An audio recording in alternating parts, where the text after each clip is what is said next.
Hello students, welcome back to our channel amazing learning with Vidya Mandir. इस video में हम देख रहे हैं बोर्ड एग्जामिनेशंस के पॉइंट ऑफ व्यू से एल्जीब्रा चैप्टर 3 के कुछ इंपॉर्टेंट क्वेश्चंस। वीडियो में चल रहा है क्वेश्चन नंबर 8। क्वेश्चन में दिया है if the first term of AP is a, second term is B and third term C, then show that the sum of the terms of AP is A plus C, B plus C minus twice A upon twice B minus A। First glance में तो कुछ भी नहीं समझ में आ रहा है। जब भी ऐसे टाइप के क्वेश्चंस आपको मिलते हैं, आप स्टेप बाय स्टेप जाना शुरू कर दो, आपको रास्ता ऑटोमेटिकली आगे मिलते जाएगा। तो सबसे पहले हम यहां पे लिख सकते हैं, हमें दिया है कि ये सीक्वेंस जो है वो एपी का है और फर्स्ट टर्म हमें ए करके दिया है। तो हम लिख सकते हैं T1 has been given as A. Second term हमें बी दिया है, तो हम वो भी लिख सकते हैं कि second term that is the T2 is equals to B and last term is C. देखो लास्ट टर्म हम यहां पे Tn ले सकते, that is the nth term and it has been mentioned as C। जब हमें T मतलब second term and first term दिया है, तो हम यहां पे कॉमन डिफरेंस भी तो निकाल सकते हैं। तो दैट इज हम बोल सकते हैं यहां पे common difference D is equal to second term minus first term. तो D हमारा आएगा यहां पे second term minus first term, that is B minus A।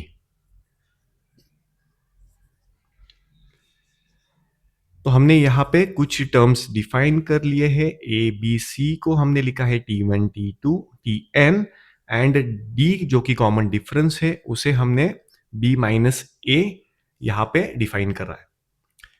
Next, then show that the sum of the terms in AP is so and so. तो हमें यहां पे basically sum of the terms बोला है, मतलब हमें समेशन n के बारे में यहां पे बोला है। पर उसके पहले अगर आप देखोगे तो यहां पे nth टर्म हमें दिया है, तो हम यहां पे nth टर्म का फॉर्मूला यूज कर सकते हैं। Let's say we know that Tn is equal to a plus n minus one into D. Let's say यहां पे हम रीजन लिखेंगे बाय फॉर्मूला एंड जो भी ये वैल्यूज है हम इसके अंदर में सब्स्टिट्यूट करेंगे तो हमें मिलेगा, देयरफॉर Tn के जगह पे हम C लिख सकते हैं A plus n minus one. n तो डिफाइंड नहीं है तो n माइनस वन वैसे ही रहेगा एंड D के जगह पे हम यहां पे B माइनस ए लिख सकते हैं। लेट्स से हम इसे इक्वेशन 1 बोलेंगे, तो यहां पे हम रीजन दे सकते हैं फ्रॉम इक्वेशन 1। नेक्स्ट स्टेप में हम इस वाले ए को ट्रांसपोज कर सकते हैं यहां पे, therefore C minus A is equal to n minus one into B minus A. n minus one को हम RHS में ही रखेंगे एंड लेट से ये वाला टर्म अगर यहां पे ट्रांसपोज होगा तो C minus A upon B minus A is equal to n minus one, ये हमें मिलता है।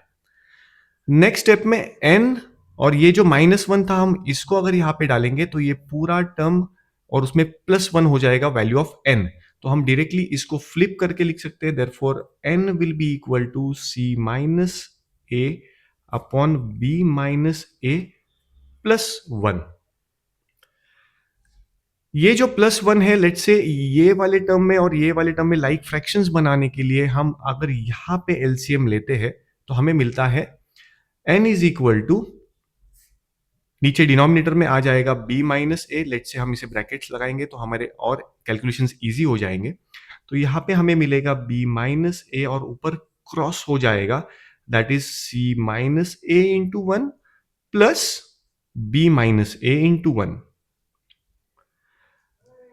इसको फर्दर हम लिख सकते हैं, यहां पे माइनस ए हमें मिल रहा है तो ये माइनस टू ए हो जाएगा। और अगर आप यहां पे देखो क्वेश्चन में जो पूछा है वहां पे अगर एक नजर हम रखेंगे तो यहां पे हमें b plus C minus twice A upon B minus ए ऐसा कुछ यहां पे टर्म्स में सिमिलैरिटी दिख रहा है।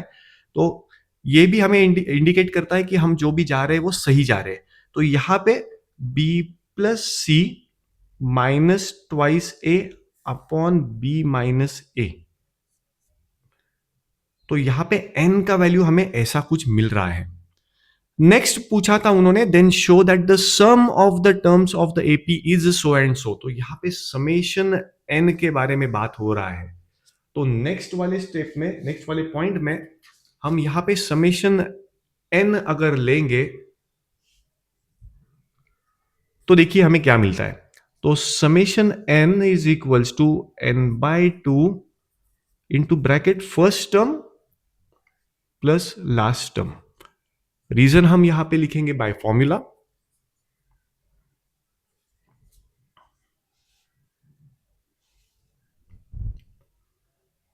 फर्दर जो n का वैल्यू हमें यहां मिला है, लेट से हम इसे इक्वेशन 2 कहेंगे, तो इस वाले n के जगह पे हम ये n का पूरा वैल्यू सब्स्टिट्यूट कर सकते हैं। So therefore Sn is equals to, यहां पे ये 2 जो है हम उसे लेट से 1/2 लिख के अलग से लिखेंगे, multiplied by b plus C minus twice A upon B minus ए।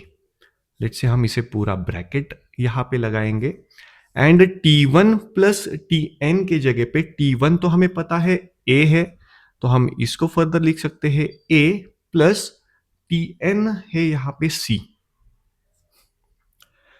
अगर आप क्वेश्चन पे देखोगे, एक नजर मारोगे, तो यहां पे हमें समझ में आएगा कि ये जो भी पूरा हमें मिला है यही एग्जैक्टली हमें यहां पे फाइंड करना है। तो बस हम इसे क्या करेंगे, अभी थोड़ा अरेंज प्रॉपरली कर लेंगे, जो भी क्वेश्चन में दिया है फॉर्मेट वो हिसाब से हमें लिखने के लिए। तो नेक्स्ट आएगा हमारा यहाँ पे a प्लस सी को हम पहले लिख लेंगे, multiplied by b plus C minus twice A upon 2 multiplied by b minus A. हमने कुछ नहीं किया है यहाँ पे, बस इसका अरेंजमेंट्स अकॉर्डिंगली चेंज किया है क्योंकि हमें इस फॉर्म में उसे लाना था। तो यहाँ पे हमारा फाइनल आंसर हमें मिल चुका है, that is sum of the terms in AP is so and so. तो यहाँ पे हमने निकाला है Sn is equals to this, तो हम यहाँ पे लिख सकते हैं हेंस शोन। और जो फाइनल आंसर हमें मिला था लेट से, उसे हम यहाँ पे हाईलाइट कर सकते हैं।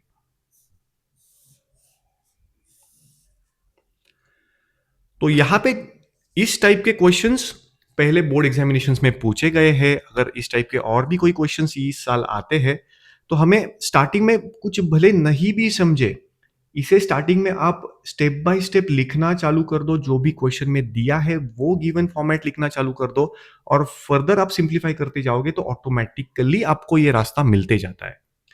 तो होप ये वीडियो आपको अच्छा लगा है, and using this kind of tricks अगर सेम टाइप के क्वेश्चंस कुछ आपको यहाँ पे मिलते हैं देखने के लिए बोर्ड एग्जामिनेशंस में, तो आप उसको टैकल कर सकते हो। Thank you.